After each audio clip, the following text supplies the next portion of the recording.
दिदी के को परे यो गाई बिहाको नि गाईको बिगौती आज चाहिँ हामी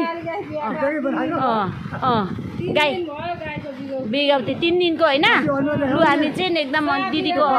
दिदी इन्द्र कुमारी दिदीकोबाट गाईको बिगौती चाहिँ लु अब हामी चाहिँ नि अब हामी पत्तामा खाँदैछौँ यो अर्ग्यानिक हो नि त यो पत्तामा हामीले त खानु हुँदैन के अरे 15 दिनसम्म पत्तामा कोलाको पत्तामा चाहिँ खानु भन्छ नत्र गाईको त्यो खुन बिग्रिन्छ अरे हैन अब त्यस्तो नि चाहिँ अब दिदीले ल्याइदिनु भएको छ यहाँनेरि लु हामी चाहिँ यहाँनेरि गाईको बिगौती यता म्याडमले खानु थाल्नु भएको छ गाईको बिगौती है ल गाईको बिगौती अब हामी खाने है अनि अब यहाँ हाम्रो गाईको मालिक नि यहाँनेरि हुनुहुन्छ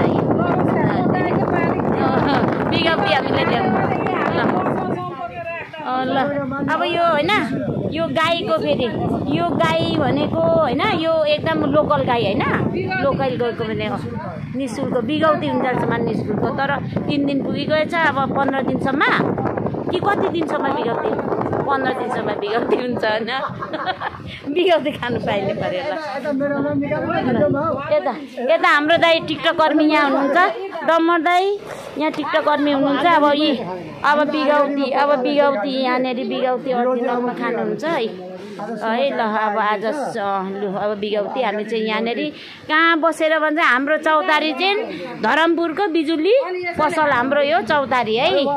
ल अब यसरी चाहिँ हामी बिगौती खाँदैछौँ है ल